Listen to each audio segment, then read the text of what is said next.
इळमो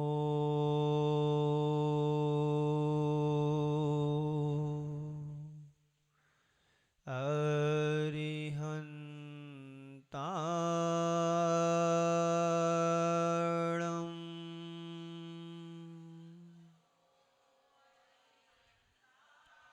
इळमो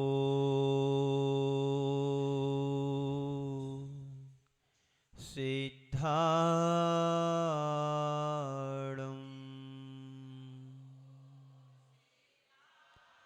इळमो आयरियाणम्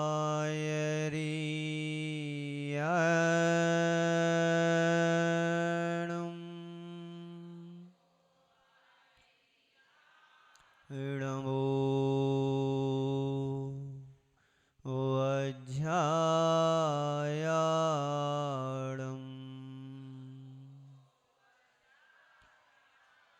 इळमोलोये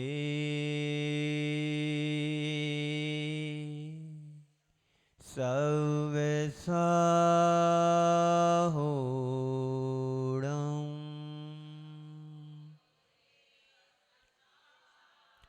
एसो पंचेणमुयारो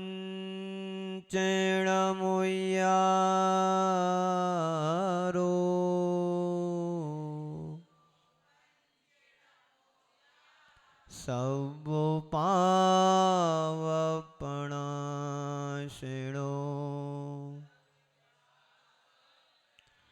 मंगलाणं च सब्बेसिं पड़वं होय मंगलम् बंदो श्री अरिहंत पद वीतराग विज्ञान बरणो बारह भावना जग जीवन हित जान। बोलिए पंच परमेष्टि भगवान की, भगवान महावीर स्वामी की, अहिंसा परमो धर्म की, परम पूज्य आचार्य गुरुवर श्री विद्यासागर जी महाराज की, परम पूज्य आचार्य श्री समय सागर जी महाराज की, परम पूज्य मुनि श्री सुधा सागर जी महाराज की।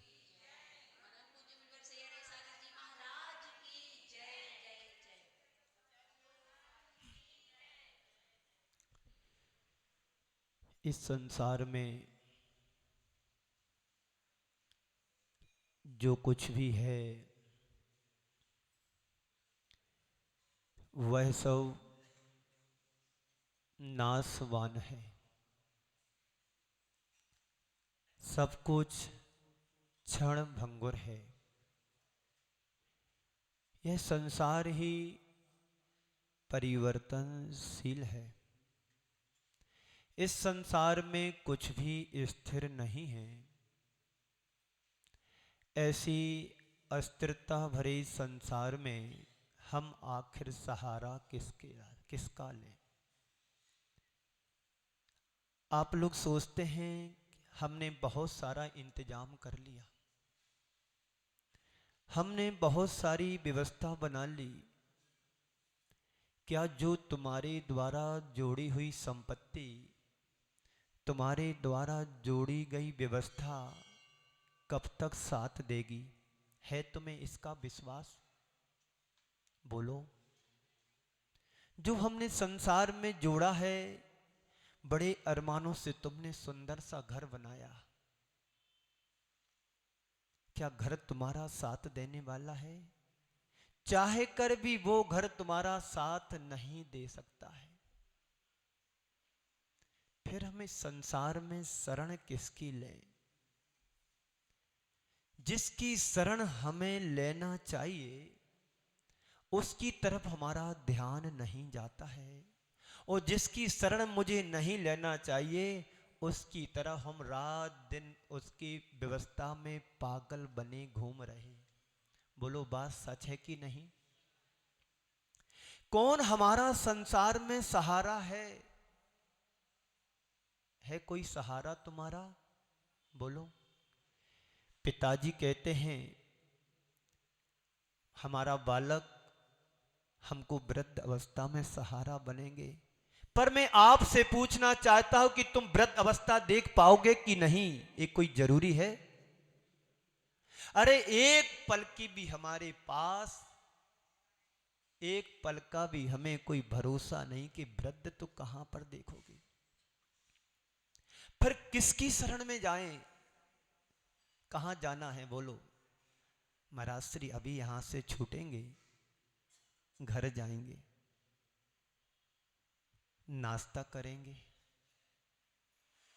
कुछ काम को देखेंगे, चाबी लेकर के दुकान जाएंगे, दुकान पर नौकर को ढूंढेंगे, ग्राहक को देखेंगे। ये तुम्हारे शरण नहीं है, ये तो संसार में आशरण है। आज हमें बात करना है अशरण भावना की।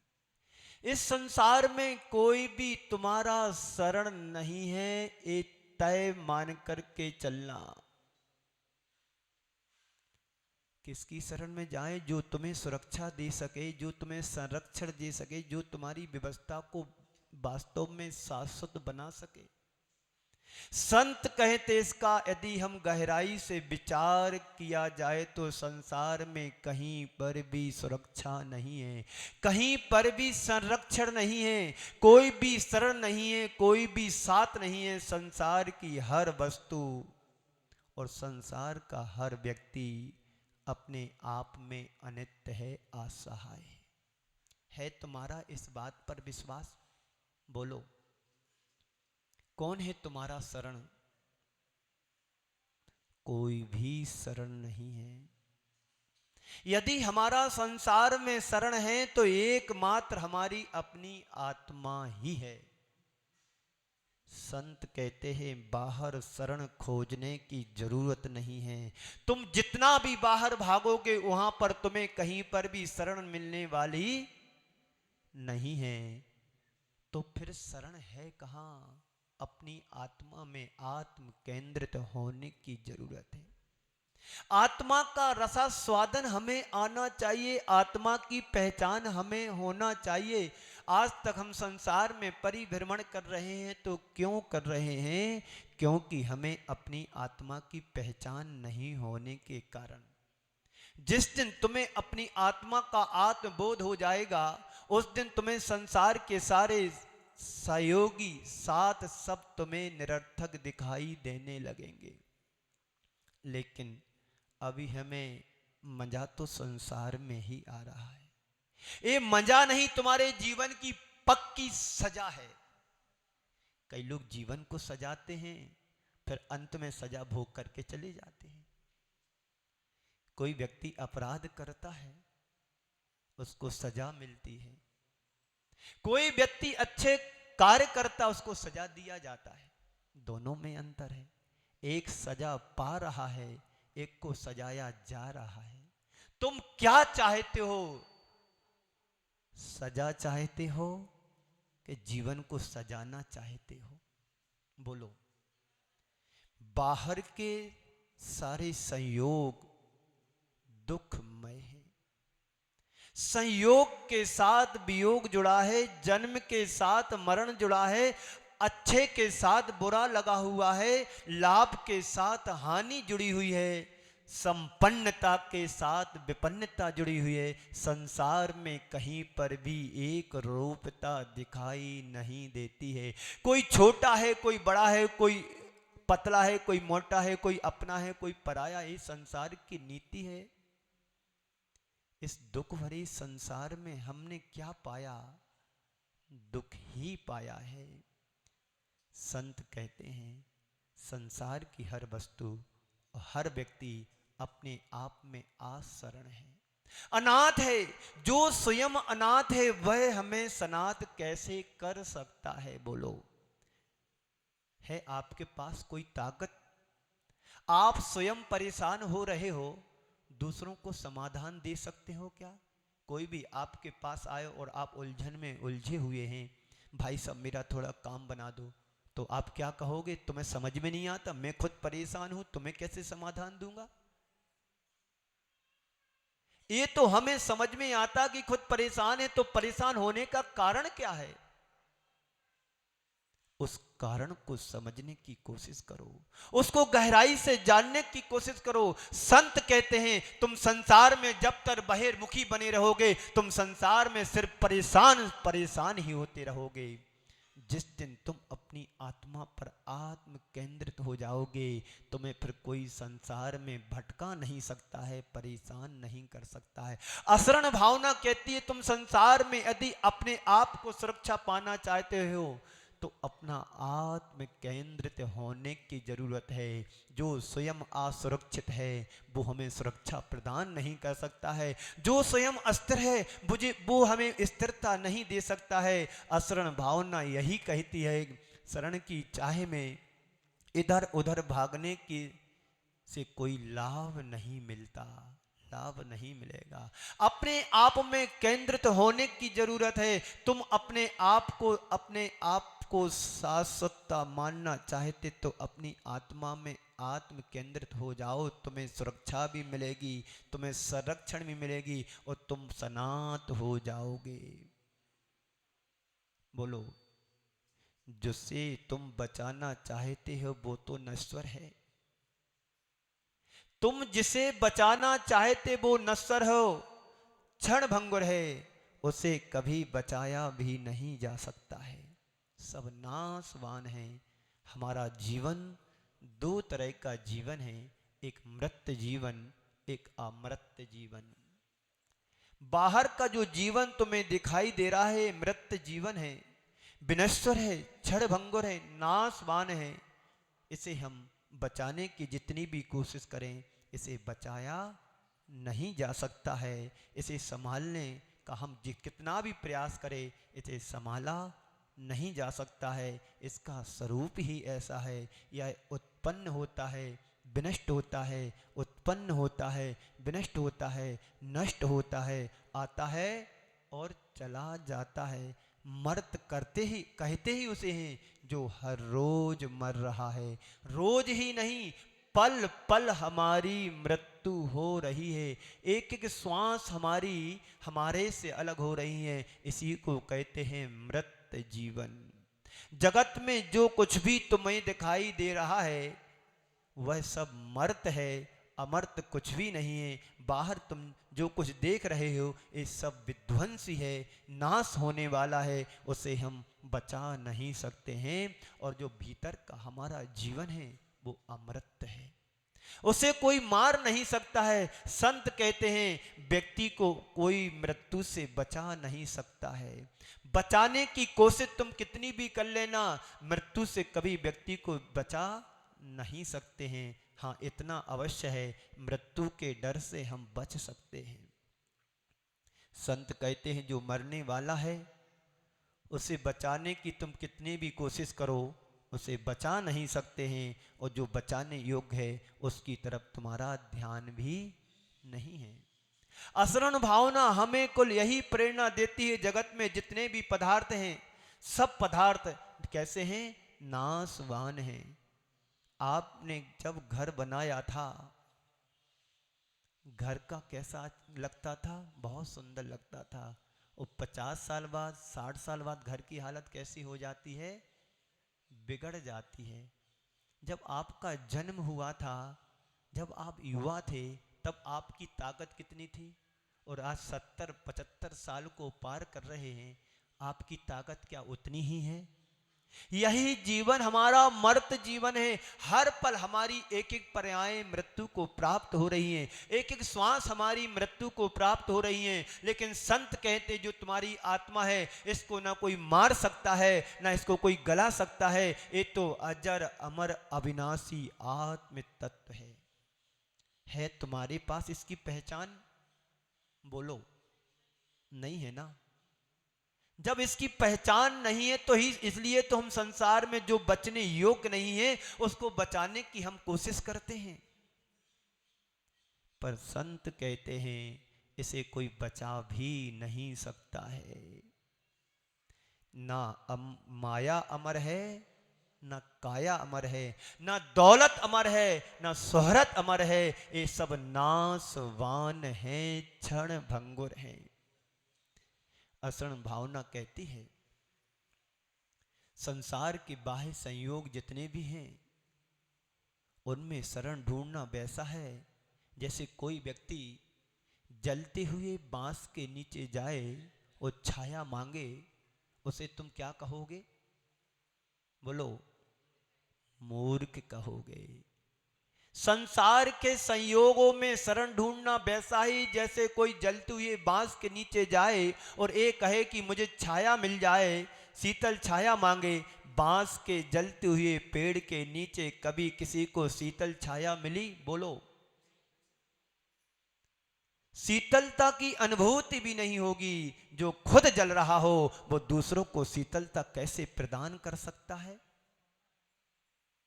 जो स्वयं मर रहा हो दूसरों को कैसे बचा सकता है? जो स्वयं सुरक्षित हो दूसरों को सुरक्षा कैसे प्रदान कर सकता है? जो स्वयं भंगुर हो जो दूसरों को कैसे शाश्वत बना सकता है? इस सत्य की प्रतीति ही असरण भावना का मूल उद्देश्य है। जिस क्षण तुम्हें इस असरण भावना की प्रतीति होने लगेगी, संसार में फिर तुम ज्यादा देर नहीं टिकोगे।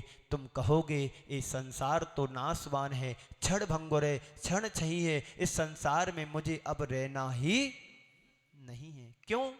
क्योंकि हमारा जीवन ही मरण की ओर जा रहा है। हर पल हमारी पर्यायें क्षीण हो रही हैं, हमारा शरीर क्षीण हो रहा है, हमारी आवाज़ में अंतर आ रहा है, हमारी दृष्टि में अंतर आ रहा है, हमारे कानों की सुनाई में भी अंतर आ रहा है, बोलने में जीभ लड़खड़ा रही है। अब बताओ किसको तुम शाश्वत मानो?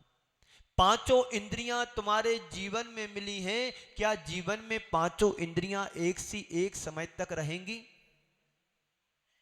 बोलो नहीं। तो किस पर हम विश्वास करें? है विश्वास तुम्हें अपने ऊपर? एक राजा था, एक राजा था, उसको अपनी सत्ता संपत्ति प्रभुता पर बड़ा अहंकार था। होते हैं कुछ लोग थोड़ा सा पा लेते हैं, अहंकार इतना करते हैं जैसा पूरा देश उसका हो। अपनी बातें गुरु के सामने बहुत बखारता था। मेरे पास संपत्ति है, मेरे पास वैभव है, मेरे पास घोड़े हैं, मेरे पास हाथी हैं, मेरे पास वैभव है, सब कुछ है। एक दिन वहां से एक संत का गुजरना हुआ। संत के चरणों में राजा गया और अपनी प्रशंसा कर रहा है खुद अपने मुख से, और राजा से कहता, राजन, गुरुदेव, मेरे पास ये है वो है, सब कुछ है। गुरुदेव दिव्य ज्ञानी थे। उन्होंने अपने ज्ञान से कहा, आपकी संपत्ति आपके पास होगी, पर मुझे अभी कुछ और दिखाई दे रहा है। मुझे अभी कुछ और दिखाई दे रहा है। बोले, क्या गुरुदेव? बस मृत्यु तुम्हारे सामने आने वाली है। तुम हर चीज तुमने इंतजाम कर लिया, हर वस्तु का इंतजाम कर लिया है, आएगी भी तो मेरे घर पर आएगी, मेरे पते पर आएगी, मेरे घर नगर में ढूंढेगी, मकान पूछेगी, रामलाल कौन है, मकान नंबर कौन सा है, गली नंबर कौन सा, उनके पिताजी का क्या नाम है, वहां पूछेगी। जैसे वो दूर पहुंच गया तो घोड़े से उतर करके एक छायादार वृक्ष के नीचे बैठना चाहा। घोड़े को उसने एक डाल से बांध दिया, और छाया में बैठने वाला ही था तो पीछे से किसी ने जकड़ लिया। जब वह पीछे मुड़ करके देखता है, तुम कौन? वीरान जंगल में। तो वो परछाई कहती है, मैं मृत्यु हूं। तुम इधर कैसे? अच्छा हुआ राजन, मैं तेरे घर जा रही थी, तू चल कर के मेरे पास आ गया।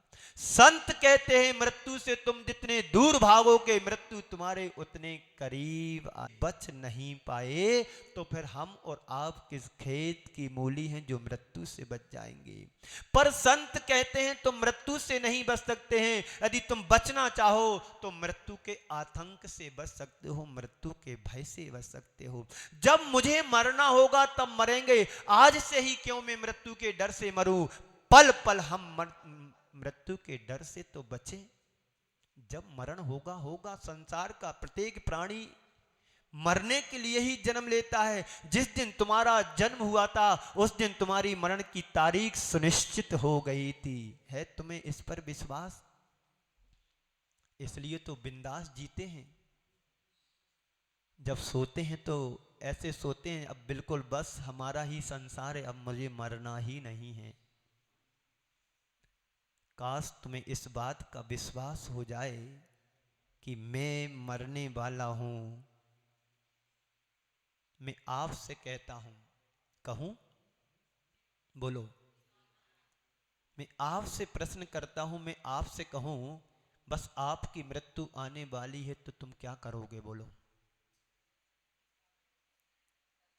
मैं आपसे कहता हूं आपकी मृत्यु आने वाली है तो आप क्या करोगे? अरे महाराज तुम्हारे पैर पकड़ता हूं, मुझे बचा लो बचा लो बचा लो, मुझे नहीं मरना है, यही कहोगे ना? कि ये कहोगे गुरुदेव मौत का मैं स्वागत करता हूं, स्वीकार करता हूं, आने दो, मुझे किसी चीज की चिंता नहीं है, मुझे जो कुछ करना था सब कुछ कर लिया है, अब मुझे मृत्यु का स्वागत करना है, मृत्युंजयी बनना है तुम्हारे पास ये भाव? जो सम्यक दृष्टि होता है वो हर पल मृत्यु का स्वागत करता है। आने दो, रोको मत। अरे मरूंगा मैं और क्या होगा? अस्पतालों में सड़ने की अपेक्षा गुरु चरणों में जाकर के समाधि मरण करूंगा, यही तो मृत्यु का स्वागत है। हर पल मेरा मरण हो रहा है, क्योंकि एक एक श्वास मेरी जाती है आती है जाती है आती है, पल पल मेरी श्वास मरण को प्राप्त हो रही है विश्वास?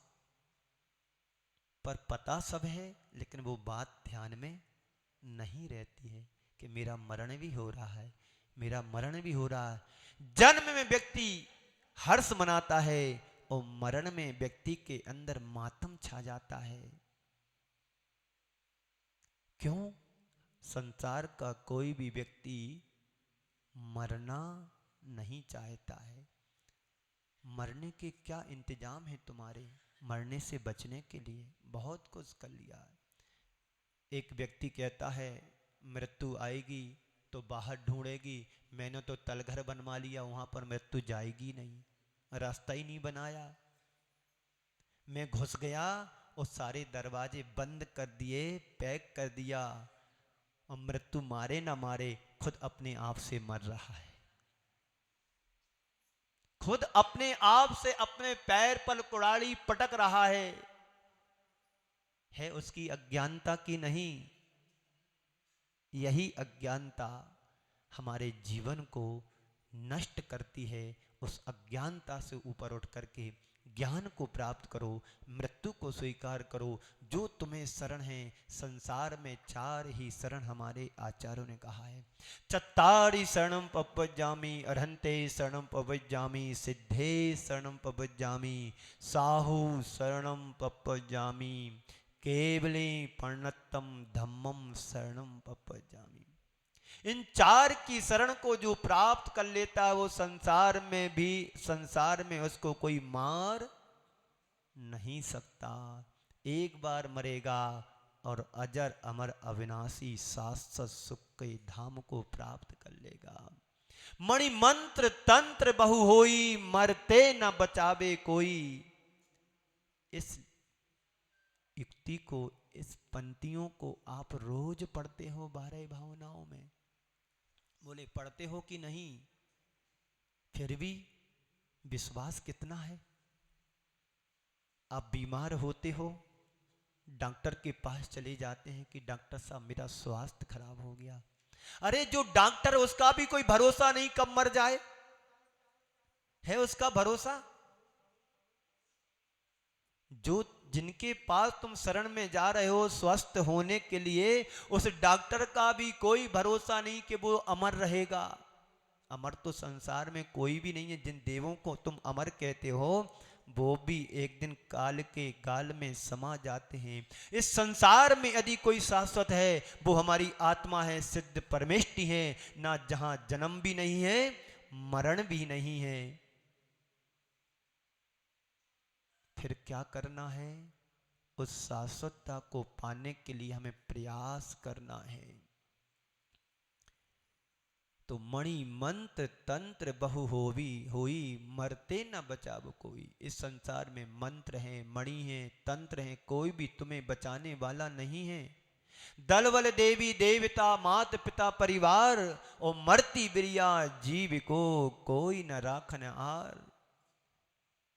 दल हो, देवी हो, देवता हो, कोई भी हो, जिनको तुम शरण मान रहे हो कोई भी तुम्हें शरण देने वाले नहीं है। वो स्वयं अनाथ हैं, स्वयं परेशान हैं। वो तुम्हें कैसे सनाथ कर सकते हैं, कैसे तुम्हें संरक्षण दे सकते हैं? संसार में सब नाटक है, संसार ही एक नाटक है। इस मृत्यु की अनिवार्यता को जो पहचान लेता है वो संसार में फिर ज़्यादा भटकता नहीं है, वो मृत्यु का स्वागत करता है, मृत्युंजयी बन जाता है। आपके शरीर में कहीं से थोड़ी सी बीमारी आ जाती, आप परेशान हो जाते हो। डॉक्टर बदलते, दवाई बदलते, शहर बदलते, सब बदल देते हैं, लेकिन क्या तुम अमर होने वाले हो? इसी का नाम तो असरण भावना है। असरण भावना कहती है जो कुछ तुम्हें दिखाई दे रहा है वो शाश्वत नहीं है। जो तुम्हें दिखाई नहीं दे रहा है वो तुम्हारा आत्म तत्व शाश्वत है।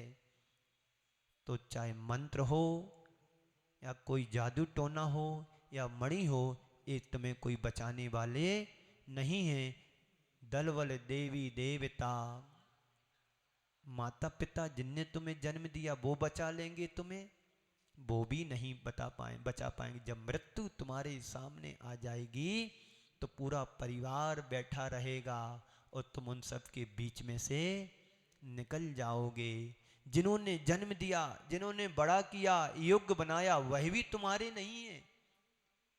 इसी अज्ञानता के कारण तो हम संसार में भ्रमण कर रहे हैं। इस भ्रमणता से तुम बचो। तो कब बचोगे? जब तुम चार की शरण में जाओगे। अरहंत प्रभु की शरण को देखो, सिद्ध प्रभु की शरण में जाओ, साधु परमेष्टि की शरण में जाओ। जो केवली भगवान के द्वारा प्रणीत धर्म है उसकी शरण को प्राप्त करो। अन्यथा शरणम नास्ति तुमेव शरणम मम। हे प्रभु आप ही मेरे लिए शरण हो। हे अरहंत प्रभु आप ही मेरे लिए शरण हो। हे गुरुदेव आपके चरणों की शरण ही मेरे लिए आधारभूत है। हे प्रभु, हे केवली भगवान, आपके द्वारा जो बताया गया धर्म है वही मेरे लिए आधारभूत शरण है। असरण भावना कहती है तुम इनकी शरण को मानोगे तो संसार से पार हो जाओगे, और इनकी शरण को नहीं स्वीकारोगे तो अनंत काल तक संसार में जन्म मरण में के चक्रों से भटकते रहोगे। संसार का प्रत्येक व्यक्ति मृत्यु को टालना चाहता है। वह चाहता है कि मेरी मृत्यु टल जाए। आप लोग भी चाहते, अभी मेरी उम्र कहां है मरने की, मृत्यु आएगी तो उससे भी बोल दूंगा कभी मत आना, मेरे अभी कार्य बाकी हैं। एक व्यक्ति राहगीर चला जा रहा था, रास्ते में चलते चलते उसे आभास हुआ कि कोई मेरे साथ चल रहा है। उसने पीछे मुड़कर के देखा और देखता क्या है कि एक परछाई उसके साथ चल रही थी। परछाई से पूछा कि तुम कौन हो? परछाई से उस व्यक्ति ने पूछा कि तुम कौन हो? तो परछाई कहती है मैं मृत्यु हूं, यमराज हूं। क्या हूं? यमराज। अच्छा तुम इधर कैसे? मैं दूसरे गांव 20 लोगों को लेने जा रहा हूं।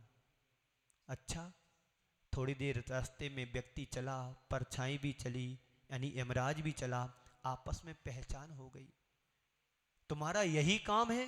बोले रोज 150 को लाता हूं और ले जाता हूं। अच्छा, आपसे मेरी पहचान हो गई, तो आप भी जब लेने आओ तो मेरे को बता देना, और जल्दी नहीं आना, इतना तो व्यवहार निभाना। ठीक है। जब वही मृत्यु वापस थोड़ी देर बाद वापस आया, यमराज कह के गया था 50 लोगों को लाएंगे और 500 लोगों को लेकर के आ रहा है।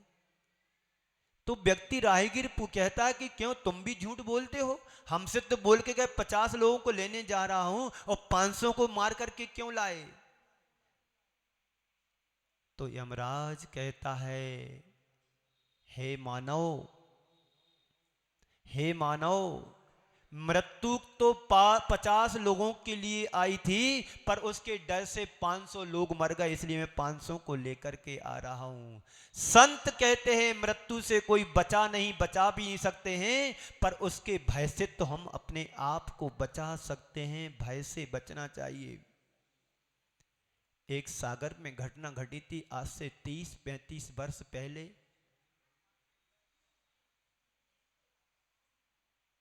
एक व्यक्ति स्कूटर से चला जा रहा था। उस समय स्कूटर चलता था, एक्टिवा नहीं चलती थी। फाटक बंद था, व्यक्ति का आना हुआ, इधर फाटक का बंद होना हुआ। एक चील आसमान से सर्प को पकड़ करके ले जा रहा था। उसी जिस स्थान पर युवक ने गाड़ी खड़ी, चील के मुख से सर्प गिरा। सर्प रोष में था क्योंकि चील उसको पकड़ के ले जा रहा था। सर्प का गिरना हुआ, उसके पैर में उसने डंस मारा, चील ऊपर से नीचे आया, सर्प को दबाया, लेकर के भाग गया। कहते हैं घटना में वह व्यक्ति वहीं पर मृतक हो गया। काल सिंह ने मृग चेतन को घेरा भवन में, और नहीं बचावन हारा यूं, यूं समझो मन में। देखिए मृत्यु कहां से कहां ले जाती है। वो व्यक्ति कहीं और जा रहा था, गेट का बंद हुआ, व्यक्ति का आना हुआ, चील का आसमान से निकलना हुआ, मुख से सर्प का गिरना हुआ, सर्प ने पैर में काटा, चील पुनः आया और पुनः उसको लेकर के चला गया। मृत्यु। बात समझ में आ रही है? अटैक जिसको आता वो क्या है? यमराज है, यमराज। मृत्यु से संसार में आज तक कोई बचा नहीं है और बच भी नहीं पाएगा। पर संत कहते हैं जब मृत्यु आएगी तब आएगी, जब मरना होगा तब मरेंगे, लेकिन उसके डर से तो बच करके रहे। व्यक्ति मृत्यु से कम मरते हैं, मृत्यु के डर से ज्यादा मरते हैं। आपको पता है कोरोना जैसी बीमारी से लोग कम मरे हैं, पर कोरोना की बीमारी के भय से सबसे ज्यादा लोग मरे हैं। कोरोना से यदि 2-5 लाख मरे होंगे, तो कोरोना की बीमारी के भय से 50 लाख मृत्यु की गोद में समा गए। सर्प काटे ना काटे, सर्प का नाम लेने मात्र से व्यक्ति घबरा जाता है। व्यक्ति बीमारी से कम मरता है, बीमारी के खौफ से ज्यादा मरता है। बीमारी से बचने के लाख उपाय हो सकते, पर डर से बचने के कोई उपाय हमारे पास नहीं है। असरण भावना कहती है मृत्यु को तुम जितना जुठलाओगे, मृत्यु तुम्हारे उतने नजदीक आएगी। बंधुओं, हमारी दशा उस हिरण की तरह है, जिस हिरण के सामने एक शिकारी खड़ा है, पीछे जाल बिछा है, आजू बाजू कुछ और है, सिंह खड़ा है, और बीच में जंगल में वो हिरण क्या कर रहा है, उसको कोई बचाने वाला नहीं है। ऐसी हमारी इस संसार में एक दशा है, दुर्दशा हो रही है। काल सामने है, विषय भरे हुए हैं, पैर रखते ही जहर चढ़ता है इस संसार में तुम्हें कोई बचाने वाला? जब तुम्हारा समय आएगा तुम इस संसार से विदा हो जाओगे, परिजन तुम्हारे सामने खड़े रहेंगे। कोई भी व्यक्ति तुम्हें बचाने वाला इस संसार में आज तक जन्म नहीं लिया है। जिसका जन्म हुआ है उसका मरण निश्चित है। जन्म के साथ मरण की तारीख हमारी सुनिश्चित हो जाती है, ये तय है। संयोग के साथ वियोग लगा हुआ है। अभी 10-50 लोग यहां पर बैठे हैं, सबका संयोग हुआ है। प्रवचन जैसे ही खत्म होगा सब अपनी अपनी दिशा में अलग अलग चले जाओगे। आप ट्रेन से सफर करते हो, फ्लाइट से सफर करते हो, बस गाड़ी से सफर करते हैं, यात्रा करते हैं। घंटे 6 घंटे 12-24 घंटे की यात्रा होती है, संयोग बनता है, पहचान हो जाती है। जब व्यक्ति का जहां स्टेशन आता है वहां उतर जाते हैं, बाय बाय टाटा करके चले जाते हैं। संयोग हुआ था, वियोग भी साथ में है। इस संसार में जब मृत्यु अनिवार्य है तो फिर भय किसका? नमे भी तो क्या पढ़ते उसको, नमे मृत्यु कुतो भीते, नमे व्याधि कुतो विथा, ना हम बालो हम ना वृद्धो ना एवैतानी पुद्गले। नमे मृत्यु कुतो भीत, जब मेरी मृत्यु है तो भय किसका? जब मेरी मृत्यु नहीं है तो भय किसका? नमे भीतर कुतो व्याधि, जब मेरी व्याधि नहीं है तो डर किसका? जब मेरी मृत्यु नहीं है तो डर किसका? जन्म मरण होता है तो बाहर के शरीर का होता है, आत्मा का नहीं होता है। शरीर विध्वंसी है, क्षण छही है, नाशवान है, गलने वाला है, इसको हम बचा नहीं सकते हैं। लेकिन आत्मा का ना गलना होता है ना जलना होता है। आत्मा तो अजर अमर अविनाशी है कि नहीं? बोलो, है तुम्हारे अंदर इतना विश्वास? बोलो। पर मनुष्य की बड़ी विचित्रता है। देखो, जो दूर रहने वाली सुख की बात हमें नजदीक रहती है, दूर रहने वाले सुख की बात हमें नजदीक लगती है, लेकिन नजदीक रहने वाली मृत्यु भी बहुत दूर दिखाई देती है। तुम्हारे सबसे नजदीक तुम्हारी मृत्यु है। मरने में कितना समय लगता है? बोलो, मरने में कितना समय लगता है? 1 मिनट भी नहीं लगता है पता? कुछ सेकंड का खेल होता है। लेकिन जिंदगी को संभालने में सारी जिंदगी समाप्त हो जाती है। बीमारी होने में कितना समय लगता है?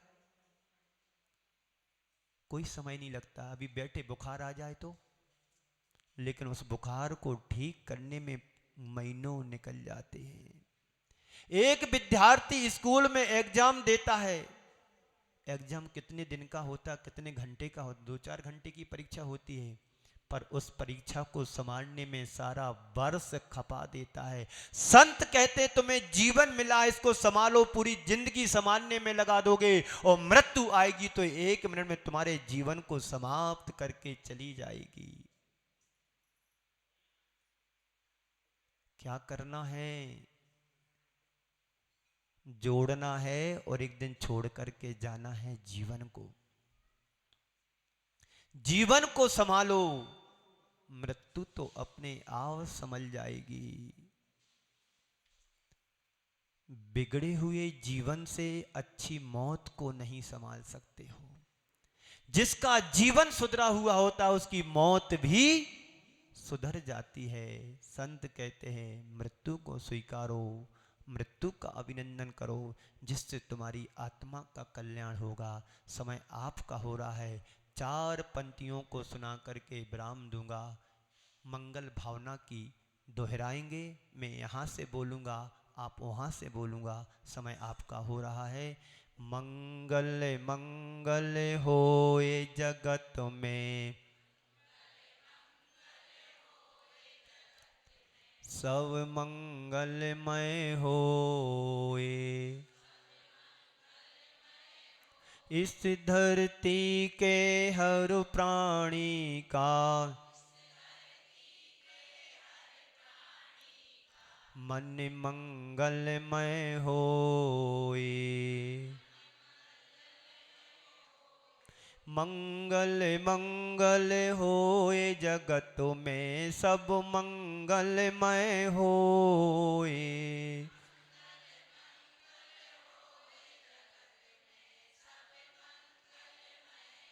इस धरती के हर प्राणी का मन मंगलमय होए।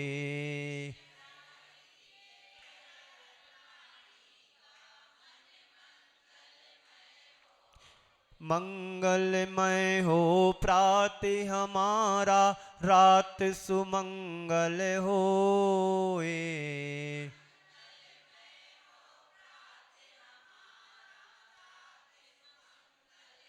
जीवन के हर पल हर क्षण की बात सुमंगल होए।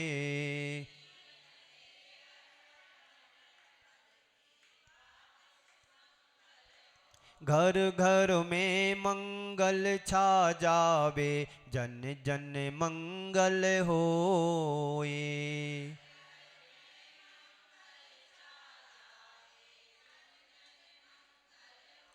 इस धरती का कण कण पावन ओ मंगलमय होए।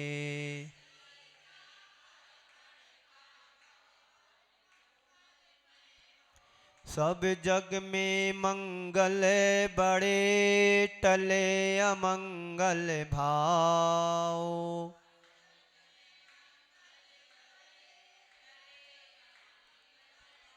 हे प्रमाण की भावना, सब में हो सद्भाव।